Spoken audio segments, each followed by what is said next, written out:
CTET, TET एवं अन्य प्रतियोगी परीक्षाओं की तैयारी हेतु अध्ययन लॉग चैनल को लाइक, शेयर एंड सब्सक्राइब करें तथा वीडियो को सबसे पहले देखने के लिए बेल आइकन दबाना न भूलें।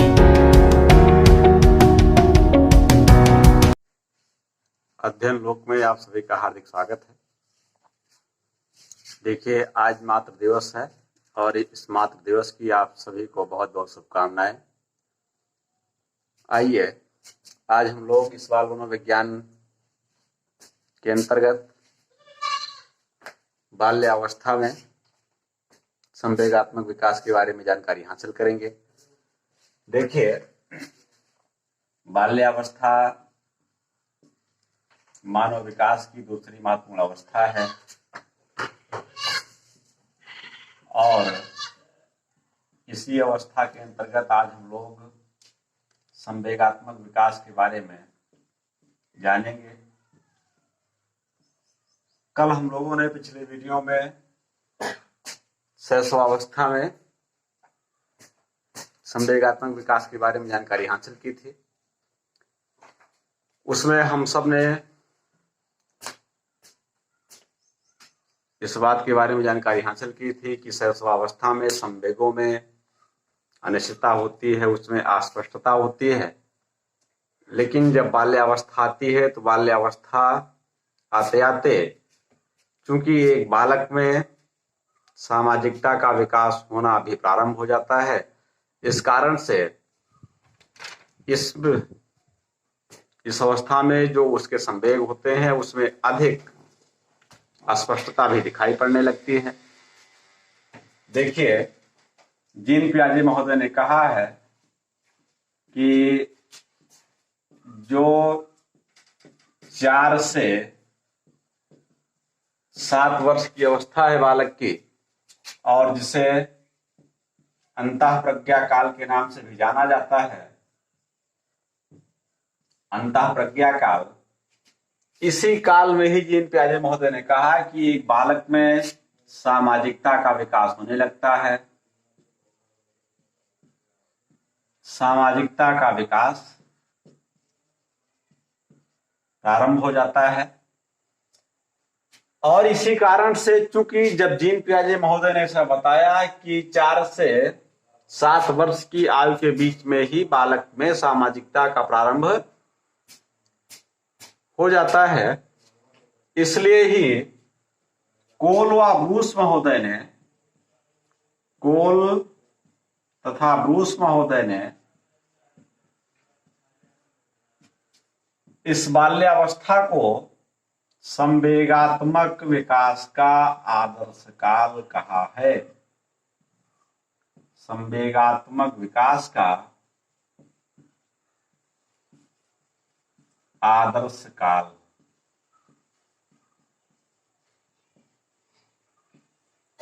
नोट कर लीजिएगा इसको आप लोग। कोल तथा ब्रूस महोदय ने इस संवेगात्मक विकास के कारण ही इस बाल्यावस्था को संवेगात्मक विकास का आदर्श काल कहा है। तो आइए अब हम लोग इसके आगे इस बात को देखते हैं कि बाल्यावस्था में एक बालक का संवेगात्मक विकास किस तरीके से होता है। इसमें देखिए,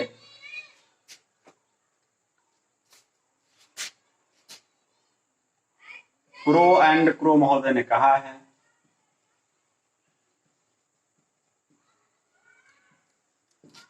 संपूर्ण बाल्यावस्था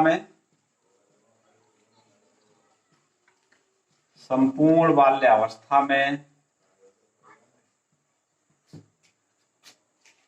संवेगों में अधिक निश्चितता आती है। संवेगों में अधिक निश्चितता आती है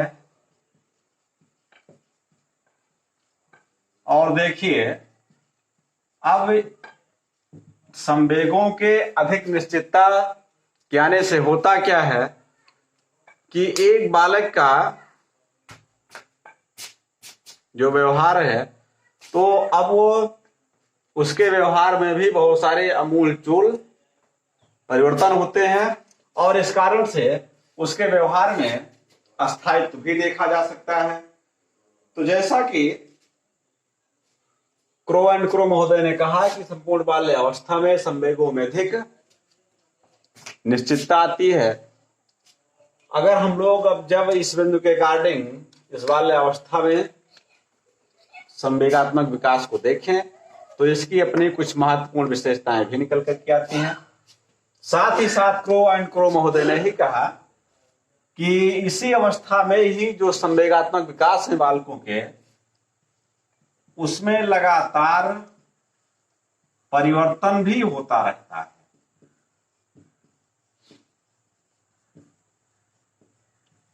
निश्चितता भी आती है, साथ ही साथ उनकी जो सांवेगिक अभिव्यक्ति होती है उस अभिव्यक्ति में भी कुछ विशेष प्रकार के परिवर्तन भी दिखाई पड़ते हैं। आइए हम लोग देखें कि बाल्य अवस्था में बालकों का संवेगात्मक डेवलपमेंट कैसे हुआ करता है, इमोशनल डेवलपमेंट, और उसको हम लोग कैसे स्पष्ट कर पाएंगे। तो देखिए, इसकी जो पहली विशेषता है या कि इस सांवेगिक विकास का जो पहला क्रम है उसमें तो ऐसा है कि इस बाल्य अवस्था में बालक के संवेग अधिक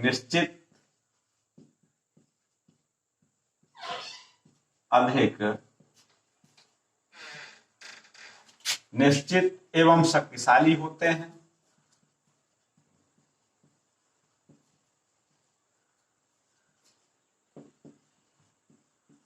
देखिए, ये बाल्य अवस्था के सांवेगिक विकास की एक पहली विशेषता भी हम इसको कह सकते हैं। तो जैसा कि मैंने इसमें ऐसा लिखा कि बालक के संवेग अधिक निश्चित एवं शक्तिशाली होते हैं। अब आप लोग इसको कैसे जान पाएंगे कि बालक के संवेगिक विकास अधिक निश्चित एवं शक्तिशाली होते हैं? देखिए, शैशवावस्था में बालक को जैसे ही भूख लगती है तो वह तुरंत रोना प्रारंभ कर देता है, लेकिन इस अवस्था में आने के बाद बालक को अगर जब भूख भी लगती है तो वो उस भूख के कारण रोना नहीं प्रारंभ करता है, बल्कि उसमें भोजन को मांगने की एक आदत विकसित हो जाया करती है। इसी तरीके से उसके संवेग कुछ शक्तिशाली भी होते हैं, जैसे कि शैशवावस्था में बालक जब अंधेरे में होता है तो उसको डर की अनुभूति होती है, लेकिन जब वो बाल्य अवस्था में आ जाता है तब वो अपने डर पर भी बहुत हद तक नियंत्रण करने लगता है। इस तरीके से हम ऐसा कह सकते हैं कि बालक के संवेग अधिक निश्चित एवं शक्तिशाली होते हैं। अगर जब हम अब इसकी दूसरी विशेषता को देखना चाहें तो ऐसा है कि बालक के संवेग में शिष्टता आ जाती है। शिष्टता आ जाती है। देखिए, शिष्टता आने का मतलब क्या है कि जैसे कुछ संवेग ऐसे होते हैं कि जिनकी अभिव्यक्ति हमारे व्यवहार को कुत्सित कर देती है, कुंठित कर देती है, और कुछ ऐसी भी बातें होती हैं कि जो हमारे व्यवहार को एक तरीके से आदर्श रूप में भी स्थापित करवाती हैं। तो देखिए, ऐसी बहुत सी बातें होती हैं या कि ऐसे बहुत से संवेग होते हैं बालकों के अंदर कि जिनको बालक प्रायः जानबूझ करके भी अपने माता पिता एवं परिवार के सदस्यों के समक्ष नहीं प्रकट करता है, क्योंकि उसको ऐसा लगता है कि अगर जब हम इसकी अभिव्यक्ति करेंगे तो हमारे व्यवहार की निंदा की जाएगी। इसलिए होता क्या है कि वह अपने उन संवेगों का दमन करने लगता है। देखिए, दो शब्द हैं, समन और दमन। समन और दमन में अंतर है। जब हम अपने संवेगों का दमन करते हैं तो उसमें ऐसा होता है कि इस दमन में हमें अपने व्यवहार को जानबूझ करके नहीं रोकना पड़ता है, बल्कि उस विशेष परिस्थिति में हमारे द्वारा वह व्यवहार ऑटोमेटिक रूप से ही नहीं संपन्न किए जाते हैं। लेकिन इस समन में ऐसा हुआ करता है कि हम अपने व्यवहार को जानबूझ करके रोकते हैं। तो यहां पर ऐसा हुआ करता है इस बाल्यावस्था में आते आते कि एक बालक जो है वो अपने संवेगों का प्रायः दमन करना भी जान जाता है, और दमन उसमें अपने आप से ही हो जाया करता है। उसे उसके लिए कोई विशेष प्रकार के प्रयास नहीं करने पड़ते हैं। अगर हम लोग जब अब इसकी अगली विशेषता को देखें तो इसमें ऐसा है कि बालक के संवेगात्मक विकास पर, बालक के संवेगात्मक विकास पर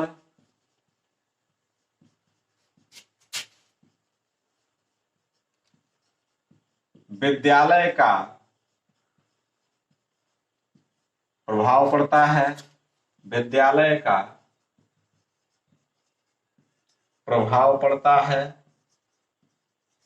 देखिए, अगर जब विद्यालय का वातावरण अच्छा है तो उस अच्छे वातावरण में एक बालक का भी जो सामूहिक विकास है वो भी अच्छा होगा।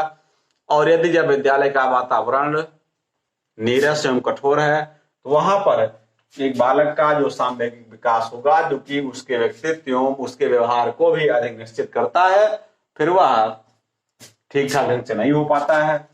इस तरीके से अगली विशेषता की बात की जाए अगर तो बालक के संवेगात्मक विकास पर शिक्षक का भी प्रभाव पड़ता है। शिक्षक का प्रभाव, देखिए, चूंकि बाल्यावस्था में बालक विद्यालय जाना प्रारंभ कर देता है और वह अपने शिक्षकों के आदर्शों को भी बहुतायत अपनाने का प्रयास करता है। इस तरीके से अगर जब एक शिक्षक का व्यवहार ठीक ठाक है, वह अगर जब बालकों के साथ में स्नेहपूर्ण ढंग से व्यवहार करता है तो वहां पर एक बालक का जो संवेगात्मक विकास है वह अच्छा हो सकता है। लेकिन यदि कहीं पर जब ऐसा हुआ कि जब एक शिक्षक का व्यवहार अत्यधिक कठोरपूर्ण है तो उस परिस्थिति में एक बालक का जो सांवेगिक विकास है, इमोशनल डेवलपमेंट, वह ठीक ढंग से नहीं हो सकता है। इसके अतिरिक्त कुछ और भी अभी इसके विकास के क्रम की विशेषताएं हैं, जैसे कि देखिए, अगर एक बालक विभिन्न समूहों का सदस्य होता है और ऐसा है कि बाल्यावस्था में आते आते बालक ऑटोमेटिक रूप से ही विभिन्न समूहों का सदस्य हो ही जाता है, इसलिए इसको टोली की आयु भी कहते हैं।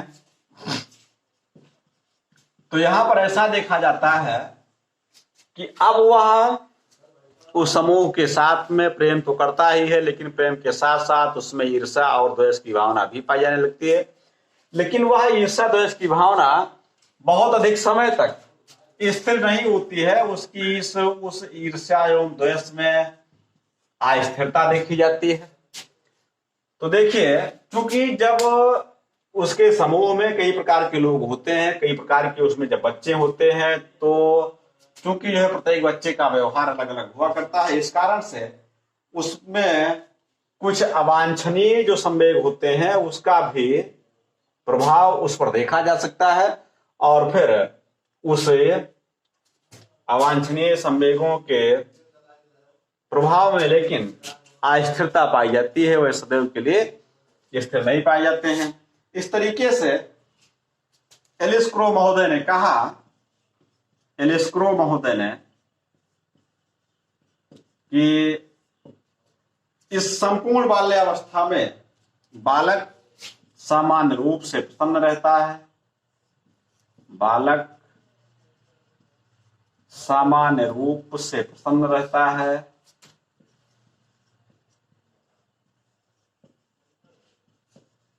और उसके इस प्रसन्न रहने का कारण यही है कि चूंकि उसके जो संवेग है उसमें भले ही निश्चितता हो, स्पष्टता हो, लेकिन जो उसके व्यवहार के अवांछनीय बातें हैं उसमें अस्थिरता होती है। और उसी अस्थिरता के कारण वो एक बालक जो है वो प्रायः जो सामान्य परिस्थितियां होती हैं या कि वह सामान्य रूप से प्रसन्न रहता है और उसमें दूसरों के प्रति द्वेष भाव अस्थायी होते हैं। दूसरे के प्रति द्वेष भाव अस्थायी होते हैं। तो इस तरीके से हम लोगों ने देखा कि बाल्यावस्था में प्रायः बालकों का जो संवेगात्मक विकास है वो एक निश्चित दिशा में हुआ करता है। इसी संबंध में ही इलेस्क्रो महोदय ने कहा कि बालक अपने दोषों के परिणामों को जानते हुए वह अधिक चिंतित हुआ करता है और उसकी इस चिंता के कारण ऐसा भी होता है कि वह प्रायः उसके समूह के कुछ भाग्यशाली सदस्य होते हैं तो वह उन भाग्यशाली सदस्यों के साथ में ईर्ष्या का भाव भी रखता है, लेकिन उसकी उस ईर्ष्या में अस्थिरता होती है, उसमें स्थिरता बहुत कम ही देखी जा सकती है। इस तरीके से हम लोगों ने बाल्यावस्था में संवेगात्मक विकास के संदर्भ में जानकारी हासिल की। आज के इस वीडियो में बस इतना ही। आगे हम लोग कल किशोरावस्था में संवेगात्मक विकास के बारे में जानकारी हासिल करेंगे। बहुत बहुत धन्यवाद।